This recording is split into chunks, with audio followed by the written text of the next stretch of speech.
चलिए अब है हमारा क्वेश्चन नंबर 3। इसमें क्या बोला है, on comparing the ratio A1/A2, B1/B2 and C1/C2 find out whether the following pair of linear equations are consistent और इनकंसिस्टेंट। अब मेरी बात सुनो, जो क्वेश्चन नंबर हमने 2 किया था उसमें क्या था, कौन सी लाइन इंटरसेक्ट कर रही है, कौन सी कोइंसिडेंट है और कौन सी पैरेलल है, उसी के बिहाफ पे अपन ये क्वेश्चन करेंगे। लेकिन इसमें क्या नाम आया है, कंसिस्टेंट और इनकंसिस्टेंट। तो ध्यान रखना, जो स्टार्टिंग की जो पहली और दूसरी मतलब फर्स्ट और सेकंड कंडीशन थी, अगर वो हो जाए तो कंसिस्टेंट है, थर्ड वाली कंडीशन हो जाए तो इनकंसिस्टेंट। मतलब लाइन इंटरसेक्ट करे तो उसको बोलते हैं कंसिस्टेंट, और कोइंसिडेंट लाइन हो उसको भी क्या बोलेंगे, कंसिस्टेंट, और पैरेलल लाइन अगर आती है उसी को बोलना है इनकंसिस्टेंट। आई बस समझ में, कैसे समझो आप। अब इसमें क्या है, सेम वही प्रोसेस। अब आपने क्या देखा, क्वेश्चन नंबर जो 2 किया था उसमें क्या था, इक्वल में 0 होना चाहिए। क्या 0 है, नहीं है, तो पहले आप क्या करो कि जो भी वैल्यू है उसको एक तरफ ले लो और 0 को अलग कर दो। कैसे करना है समझना, 3x + 2y, 5 प्लस का इधर आया तो माइनस का 5 इक्वल में 0। यहाँ तक क्लियर है आपके। आगे समझो, 2x -3y और माइनस का 7 इक्वल में 0। क्लियर है, क्योंकि जब अपन A1, B1, C1 जब अपन लेंगे तो वो तीनों एक तरफ ही होने चाहिए। यहाँ तक क्लियर है आपके, ठीक है। अब आप समझो A1/A2, ठीक है, कितना है 3/2। यहाँ तक आगे बात समझ में, क्या कुछ कैंसिल हो रहा है, नहीं हो रहा है, छोड़ो। आगे देखो B1/B2 कितना है, 2 है और -3 है, ठीक है। आगे और देख लो C1/C2 कितना है, -5 और -7। जब मैं माइनस से माइनस कैंसिल करूंगा तो कितना आ जाएगा, 5/7। आगे बात समझ में, ठीक है। तो हमारे पास A1/A2 तो आया 3/2, B1/B2 आया 2/-3, C1/C2 आ गया हमारे पास 5/7। क्लियर है। अब मैंने आपको क्या बोला कि जब ये दोनों कंपेयर करें, नहीं हो रहा है, इक्वल नहीं हो रहे, तो आगे नहीं देखना, ठीक है। तो देखो ये दोनों अलग अलग है, ठीक है। अब आप ऐसा मत बोलना कि सर 3 ऊपर नीचे, भाई फर्क तो है ना, 3 यहाँ पे ऊपर है, यहाँ नीचे, यहाँ प्लस में वैल्यू, यहाँ माइनस में, तो अलग अलग है। तो क्या हो गया, A1/A2 not equal to B1/B2। आगे बात समझ में, ठीक है। तो मैंने आपको क्या बताया था, जब लाइन इंटरसेक्ट करे, क्योंकि ये केस कौन सा है, इंटरसेक्ट करने वाला, तो जब इंटरसेक्ट करे तो उसको अपन क्या बोलेंगे, कंसिस्टेंट, ठीक है। क्या बोल देंगे, कंसिस्टेंट, और हमारा ये आंसर हो गया। आई बात समझ में, ठीक है। अब आगे देखो, सेम प्रोसेस, आपको क्या दिख रहा है, इक्वल में 0 नहीं है, नहीं है तो इसको जमा लो। कैसे जमाएंगे, 2x - 3y, 8 उधर है, इक्वल के इधर ले आओ तो माइनस का 8 इक्वल में 0, फिर 4x - 6y, 9 प्लस का इधर आ गया तो माइनस का 9 इक्वल में 0। समझ गए। अब समझना, फिर वही A1/A2 कितना होता है, 2/4, 2 1 जा 2, 2 2 जा 4, तो कितना आया, 1/2 आ गया।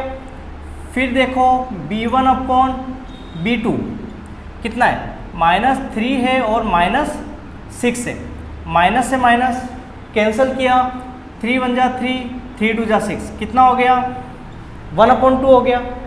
फिर आगे देखो C1/C2 माइनस का 8, माइनस का 9, माइनस से माइनस कैंसिल किया तो कितना बचा, 8/9। समझ गए। तो A1/A2 हमारे पास आया 1/2, B1/B2 आ गया 1/2, और C1/C2 आया हमारे पास 8/9। आई बात समझ में। आपको क्या दिख रहा है, C1/C2 इक्वल नहीं है, बाकी ये दोनों केस तो इक्वल है, तो अपन यहाँ पे ऐसा लिख सकते हैं, A1/A2 इक्वल में B1/B2 और नॉट इक्वल में C1/C2। आपको पता होगा ये वाला केस होता है पैरेलल लाइन वाला, ठीक है। पैरेलल लाइन वाला जो केस होता है इसको अपन बोलते हैं इनकंसिस्टेंट, ठीक है, इनकंसिस्टेंट। तो ये हमारा आंसर हो गया। क्लियर है आपके? आई बात समझ में? अब थर्ड वाला देखो। अब मेरी बात सुनना, सबसे पहले अपन क्या करेंगे, इक्वल में जीरो रखें। अपन में चलेगा लेकिन पहले क्या करना है, इक्वल में जीरो रखना है। तो ऐसा अपन कर लें 3/2x प्लस 5/3y माइनस में 7 इक्वल में 0। आई बस वन में नीचे भी देख लो 9x माइनस में 10y माइनस में 14 इक्वल में 0। आई बस वन में, या फिर ऐसा करो आप इक्वेशन 1, मैंने आपको क्या बताया कि जब अपन इक्वेशन 1 जो भी है वो कैसी होनी चाहिए, या इक्वेशन सेकंड, इक्वेशन कैसी होनी चाहिए, एक नॉर्मल फॉर्म में होनी चाहिए। आपको यहाँ क्या दिख रहा है, अपन के फॉर्म में दिख रहा है। तो आप ऐसा करो, पहले इसको अपन नॉर्मल फॉर्म में लिया क्योंकि ये तो नॉर्मल में ही है, ठीक है। तो इक्वेशन सेकंड आप ऐसा करो, इसको हटा देते हैं अपन, ठीक है। कैसे करें अपन, जब अपन में हो तो क्या लेना पड़ेगा, एलसीएम लेना पड़ेगा। क्या लेंगे अपन, एलसीएम लेंगे। तो 7 के नीचे कुछ नहीं, 1 लगा दें। अब इसका अपन एलसीएम लेते हैं, 2 और 3 का एलसीएम लोगे कितना आएगा, 6 आएगा। कितना आएगा, 6। तो यहाँ से यहाँ तक मैंने क्या ले लिया, एलसीएम ले लिया। अब 2 के टेबल में 6 कितनी बार, 3 टाइम। 3 को 3 से करो 9, 9x प्लस 3 के टेबल में 6 कितनी बार, 2 टाइम। 2 को 5 से 10y माइनस 1 के टेबल में 6 कितनी बार, 6 टाइम। 6 को 7 से 42 इक्वल में 0। आई बात समझ में? अब मेरी बात सुनना, ये अपोन में है, इक्वल आ गया, फिर कोई भी डिजिट आ गई जैसे 0 आ गया, तो अपन क्या करते हैं, क्रॉस मल्टीप्लाई। 0 का अगर 6 से करूँगा 0 ही होगा, 0 होगा। तो अब 6 का कोई मतलब नहीं क्योंकि 0 के वहाँ पहुँच गया। तो अपन ऐसा लिख सकते हैं 9x plus 10y minus 42 equal में 0। आई बात समझ में? यहाँ तक क्लियर है आपके? अब सुनो, ये अपनी इक्वेशन बन चुकी है, बन गई। अब आपको क्या करना है, ये इक्वेशन हो गई कंप्लीट। अब सेकंड वाली देख लो, 9x माइनस में 10y, 14 प्लस का इधर आया तो माइनस का 14 और इक्वल में 0। आगे बात समझ में? अब क्या करना है, a1 a2 अब ले लो क्योंकि नॉर्मल फॉर्म में अपने आ चुका है। a1/a2 कितना है, 9/9, कैंसिल करो कितना हो गया, 1/1 आ गया। फिर आगे देखो b1/b2 कितना है, प्लस का 10 और माइनस का 10। 10 से 10 तो कैंसिल हो गया, लेकिन एक तो 1 और नीचे कितना, -1, ठीक है।